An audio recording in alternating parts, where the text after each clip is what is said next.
विद्यार्थी मित्रांनो नमस्कार। इयत्ता 6वी इंग्रजीमधील 3.5 the duck and the kangaroo या कवितेचा पॉइंटर्स आज आपण सॉल्व करणार आहोत। तर सुरू करूया। क्वेश्चन 1 आहे, form group of 3, play the roles of a narrator, the duck and the kangaroo and read the poem aloud with proper pauses and intonation. या ठिकाणी आपल्याला एक ओरल वर्क दिलेला आहे। 3 विद्यार्थ्यांचे आपल्याला गट करायचे आहे।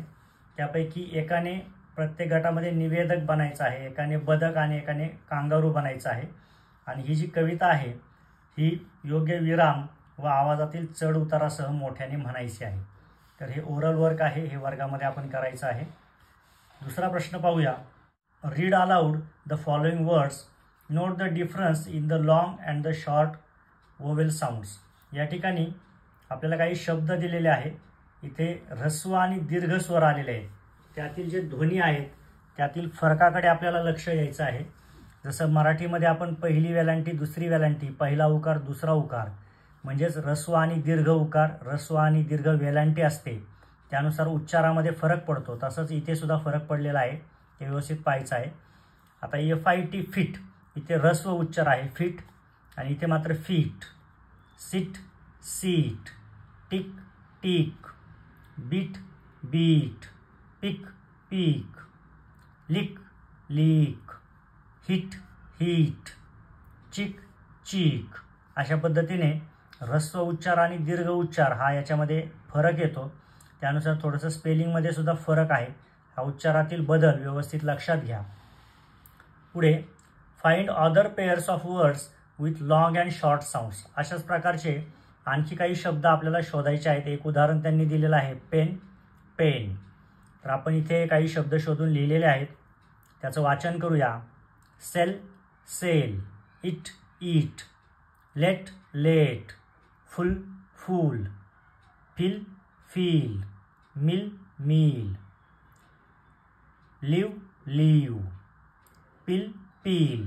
अशा पद्धतीने ऱ्हस्व व दीर्घ ध्वनी असलेले काही शब्दांच्या जोड्या आपण या ठिकाणी लिहिलेल्या आहेत। पुढे क्वेश्चन 3 आहे, दिलेल्या घटना ज्या क्रमाने घडल्या त्याप्रमाणे लिहा। या पाठामध्ये ज्या क्रमाने घटना घडलेल्या आहेत तिथे योग्य क्रम लावून आपल्याला या घटना लिहायच्या आहेत।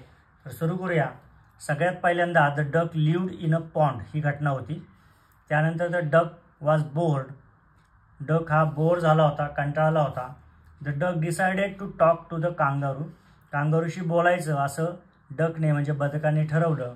The duck told the kangaroo about his wish, त्याची जी इच्छा होती त्याविषयी त्याने कांगारूला सांगितलं।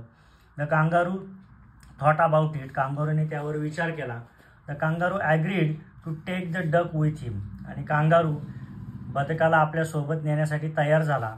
यानंतर the duck brought 4 pairs of socks, त्यांनी सॉक्सच्या 4 जोड्या आणल्या। The duck and the kangaroo travelled round the world 3 times, आणि पूर्ण जगाभोवती कांगारू आणि डक यांनी 3 फेऱ्या मारल्या। अशा पद्धतीने आपल्याला पुस्तकामध्ये प्रश्नामध्ये या सर्व घटना उलट सुलट दिलेल्या आहेत, त्यांचा योग्य क्रम लावून आपण या ठिकाणी लिहिलेले आहेत। चौथा प्रश्न आहे, use other words in place of the highlighted words to make meaningful sentences. इथे काही वाक्य दिले आहे आणि त्याच्यामध्ये काही शब्दांना अधोरेखन आहे, तर त्याऐवजी दुसरा शब्द टाकून आपल्याला वाक्य पुन्हा लिहायचं आहे। पहिलं वाक्य आहे, हाऊ यू हॉफ, हॉफच्या जागी आपण डान्स शब्द टाकूया, हाऊ यू डान्स असं वाक्य तयार होईल। दुसरं आहे, as if you would never stop, जणू काही तू थांबणारच नाहीस। As if you would never return, जणू काही तू कधी परत येणार नाहीस, अशा अर्थाचं वाक्य तयार झालेलं आहे। I long to go out in the world, I long to go out in the space.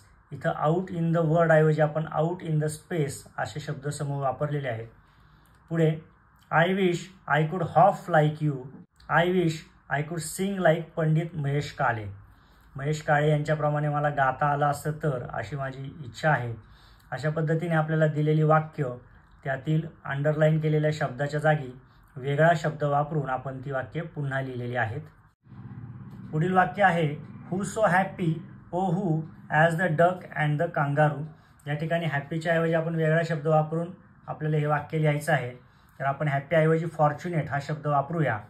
Who so fortunate ओहू as the duck and the kangaroo. अशा पद्धतीने आपण इथे वेगळे शब्द वापरून वाक्य पूर्ण केलेली आहेत.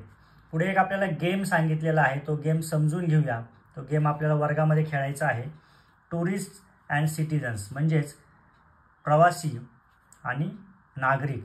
जे आपल्याकडे पर्यटनासाठी येणारे प्रवासी आहेत त्यांना आपण टुरिस्ट म्हणतो. काही नवीन ठिकाणं पाहण्यासाठी ते दूरवरून येत असतात. आणि सिटिझन्स म्हणजे त्या ठिकाणी राहणारे जे लोक असतात त्यांना आपण नागरिक किंवा सिटिझन्स असं म्हणत असतो. Prepare the following placards. Let different children stand in different places to create a make believe town in the classroom. आपल्याला आपल्या वर्गामध्ये एका शहराचा देखावा तयार करायचा आहे. त्यासाठी वेगवेगळ्या ठिकाणी गटागटामध्ये मुलं उभे राहतील. Other children play the roles of.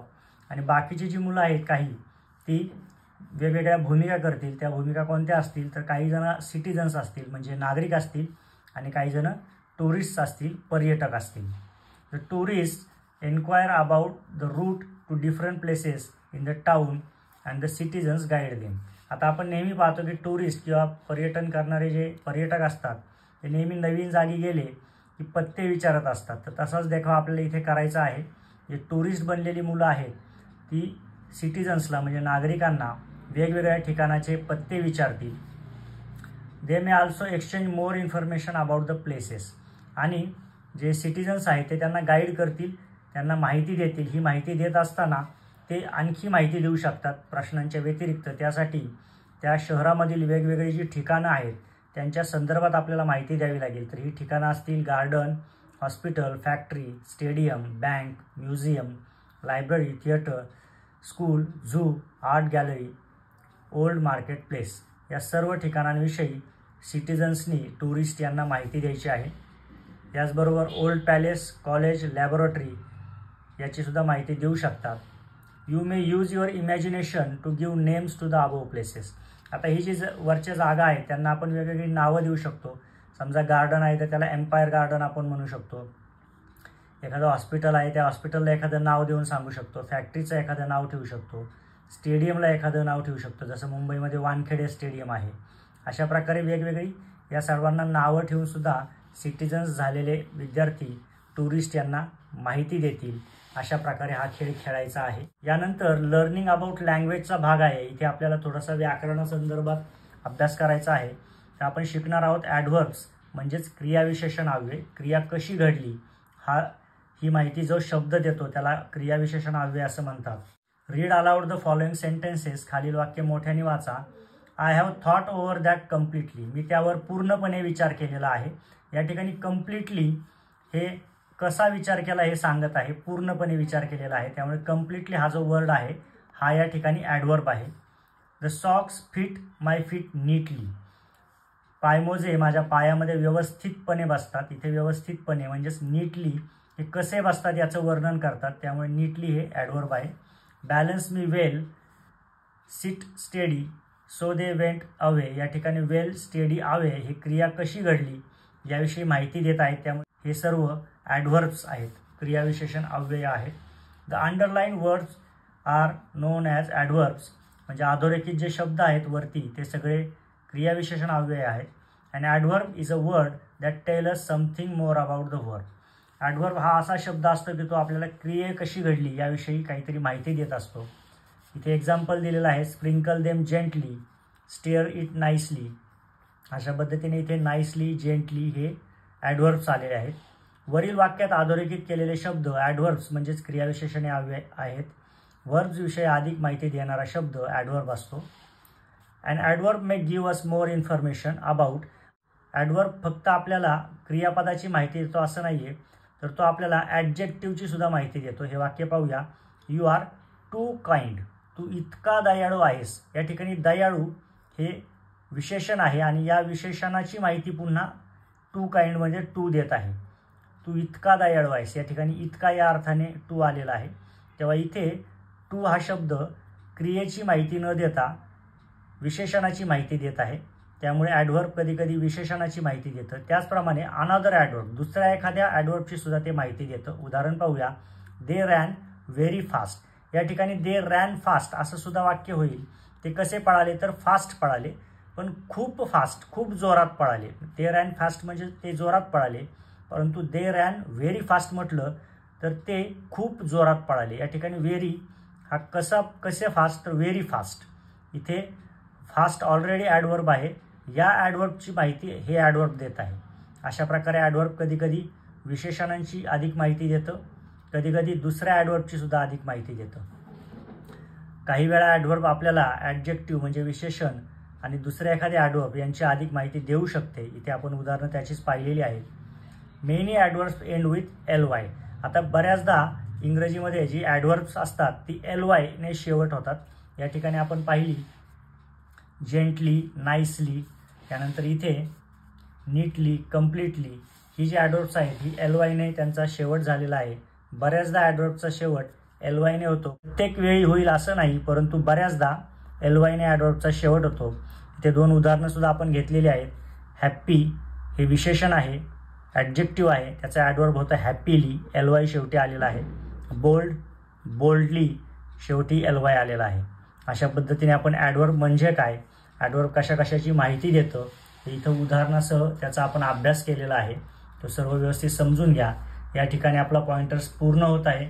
अशाच आणखी प्रश्नांचा सराव करा. धन्यवाद.